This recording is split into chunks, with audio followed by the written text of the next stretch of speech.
Les responsables associatifs à l'école de gestion de leur structure. Ils sont en atelier de formation des organes associatifs axés sur le réseautage, des travaux présidés par le ministre des Affaires sociales, Léa Bifane, Pierre Claverella, Francis Bandjal au point.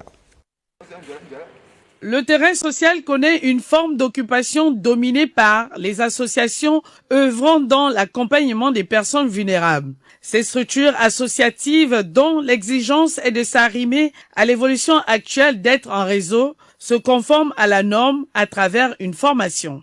La formation qui s'ouvre aujourd'hui regroupe 50 associations et ONG œuvrant dans le domaine tels que la solidarité, les droits humains, les personnes vulnérables, la famille, la santé, le handicap, l'enfance-jeunesse, l'éducation et la lutte contre les fléaux sociaux.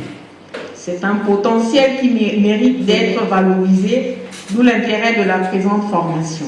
L'atteinte des objectifs de chaque structure associative passe par la valorisation du potentiel des actions à développer et du réseautage.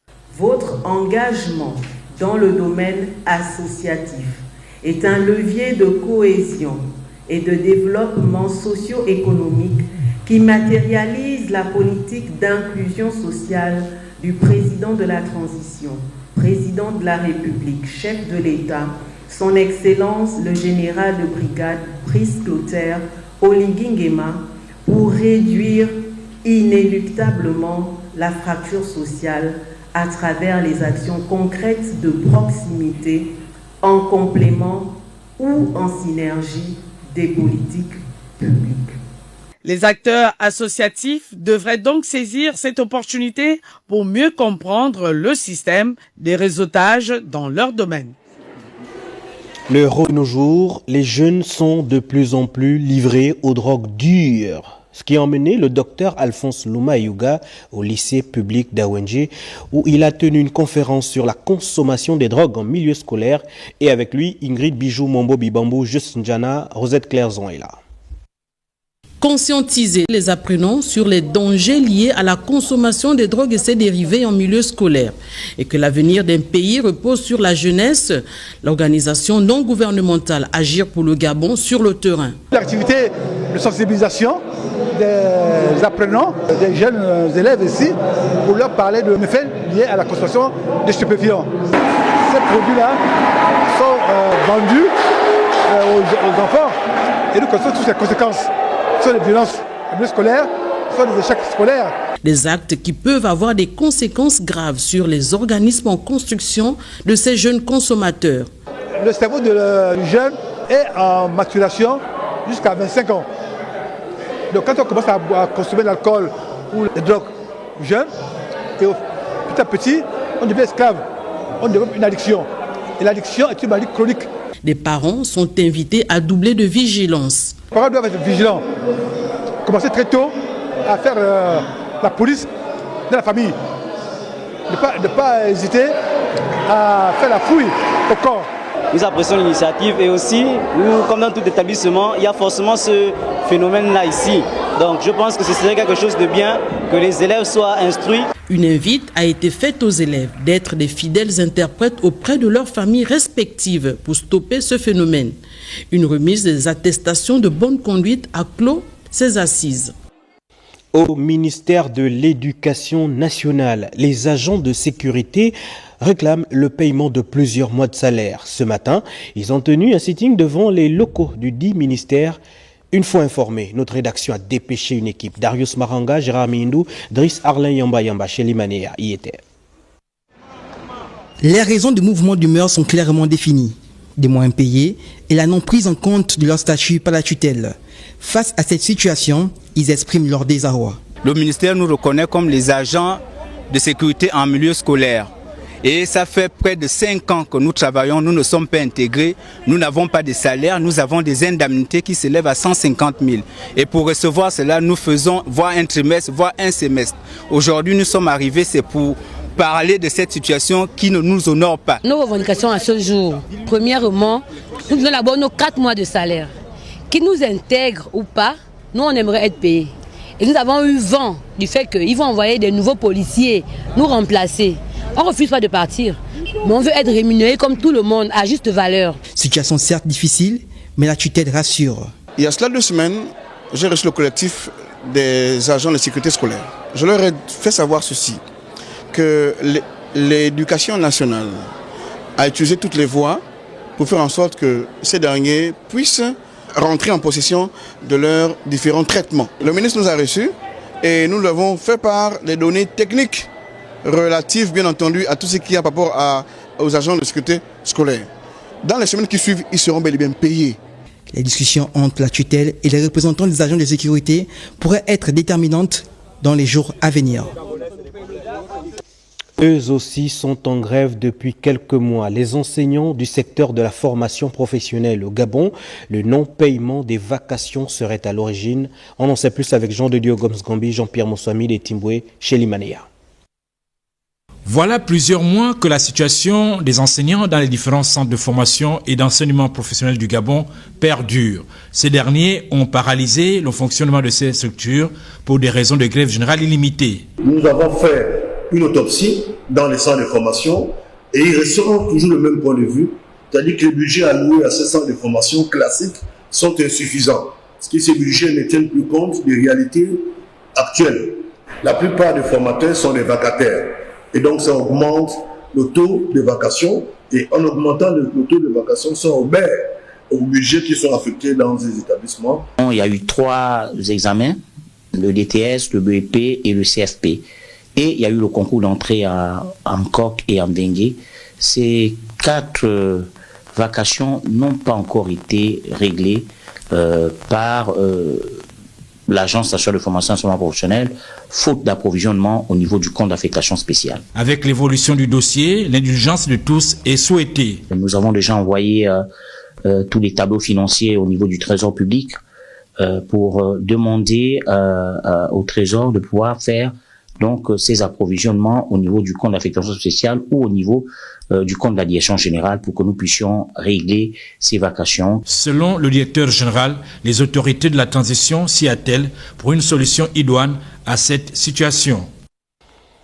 10 nouveaux maîtres de conférences agrégés présentés au ministre de l'Enseignement supérieur. Cet après-midi, le membre du gouvernement a tenu à féliciter les lauréats pour avoir honoré le Gabon récemment au CAMES en Guinée-Conakry. Doris Krozum, Koulouzoui, Guy Serge Dizambo, d'autres détails.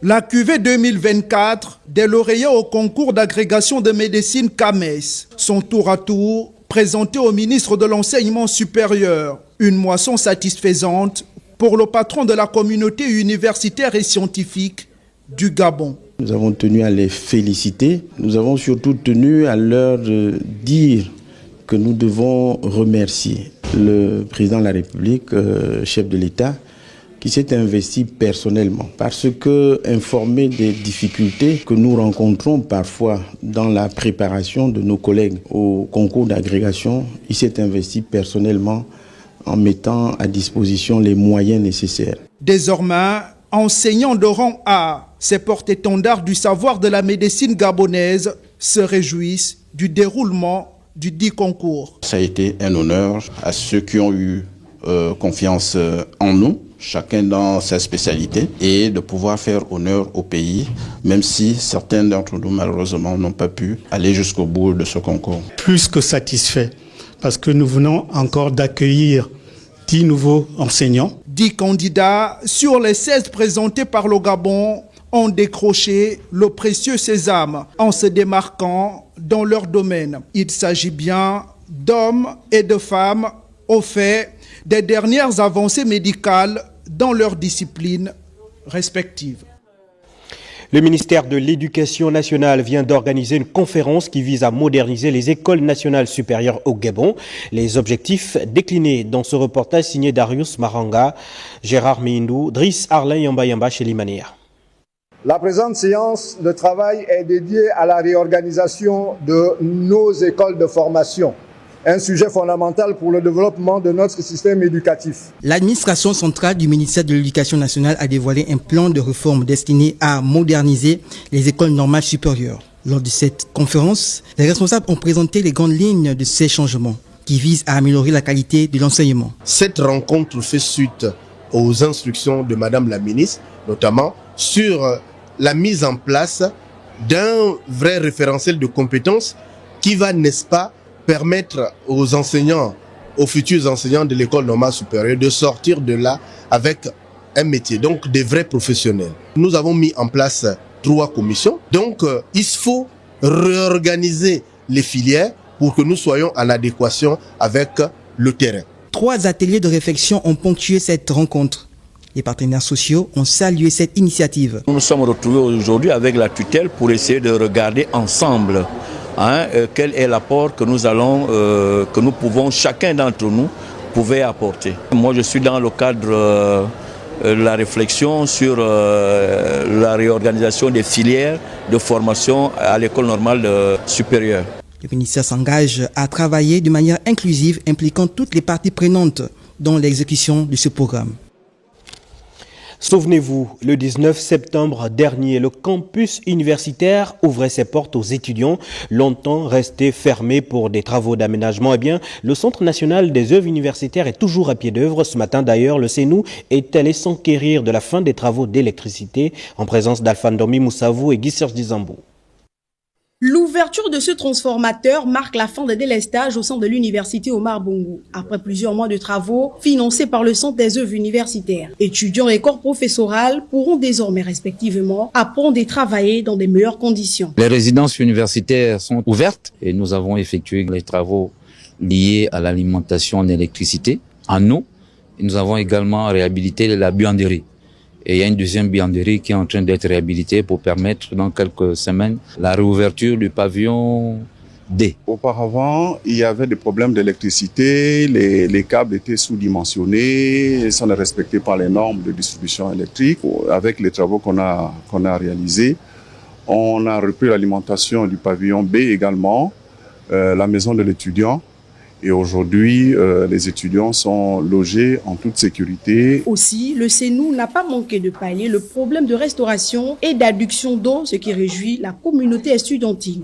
Nous lançons un vibrant appel à tous les étudiants, y compris le corps enseignant, que le restaurant universitaire est bel et bien ouvert. Nous recevons ici toutes les bourses, c'est-à-dire le plat, le menu c'est à partir de 500. C'est un menu complet et équilibré. L'encadrement est bien et favorable, les conditions sont favorables à ce qu'on attendait envers le CNU. On a le courant, on a de l'eau et ça va. Après l'ouverture des premiers pavillons des résidences universitaires, d'autres travaux dans le temple du savoir seront également livrés dans les meilleurs délais. Arkady Svetlana Mingengi-Ndomba épouse Nzoma. C'est le ministre de l'Environnement, du Climat et du conflit homme-faune qui a échangé avec les représentants du personnel de son administration afin d'améliorer leurs conditions de travail. Évrard Mata, Francis Ngomo, Shelly Manea, compte rendu. À l'initiative d'Arkady Svetlana Mingengi-Ndomba épouse Nzoma, ce tour de table a permis d'aborder et d'examiner minutieusement toutes les questions relatives au fonctionnement optimal des entités placées sous sa tutelle. On a eu un entretien ce matin. J'ai rassuré mon personnel. Pour être sur le terrain, nous avons besoin de matériel roulant. Et c'est l'une des préoccupations de mon personnel. Et nous avons rassuré avec le peu que nous avons, on va commencer à mener cette police environnementale. Et sorti de là, on va améliorer des choses. La détermination et le pragmatisme du ministre de l'Environnement, du Climat et du conflit homme-faune ont rassuré ses interlocuteurs quant à la satisfaction des points de revendication. Les discussions sont positives dans la mesure où les éléments qui ont été présentés à Madame le ministre, notamment l'absence de tests organiques du ministère, le siège, les primes et les nominations, notamment les promotions internes, on a reçu un écho favorable par rapport à ce qui a été proposé. Et Madame nous a rassuré que nous allons au fur et à mesure régler ce problème-là le plus rapidement possible. Mais nous devons toujours continuer à travailler comme savent le faire les agents de l'administration de l'environnement. La rencontre de ce jour a permis à l'autorité des tutelles et à l'administration de l'environnement d'entrevoir des lendemains meilleurs. La Société d'agriculture et d'élevage du Gabon a tenu son premier conseil d'administration. Jean-Augustin Nzengi et Louis Bestar Lenyongo Donkwafala ont pris part aux travaux. C'est dans un contexte de relance stratégique du secteur agricole, tel que voulu par les plus hautes autorités, que se tient le tout premier conseil d'administration de la Société d'agriculture et d'élevage du Gabon. Cette dynamique s'inscrit dans les priorités nationales récemment illustrées par la remise du matériel agricole au ministère de l'Agriculture par le président de la transition, le général Brice Clotaire Oligui Nguema. Il s'agit de définir des stratégies qui permettent de corriger les échecs des années passées. Il n'est pas question de continuer à importer pour 400 milliards par an de denrées alimentaires alors que le pays est riche de tout. Sous la direction générale d'Aubert et Mendjila, la SAEG se fixe pour mission de relever les défis alimentaires actuels avec détermination et l'ambition de contribuer significativement à la réduction de la dépendance du Gabon vis-à-vis des importations des produits agricoles, répondant ainsi aux attentes des autorités et des populations. On va changer de paradigme. Chacun est bien conscient de la nécessité de rapidement booster ce secteur agricole. L'État donne des signaux forts. La SAEG a pour mission de mettre tout cela en exécution. 24-36 mois, vous voyez les premiers résultats de l'action que nous comptons mener. La SAEG affiche ses ambitions dans le cadre de la relance du secteur agricole avec pour objectif de réduire la dépendance alimentaire du Gabon et de soutenir les priorités définies par les autorités nationales.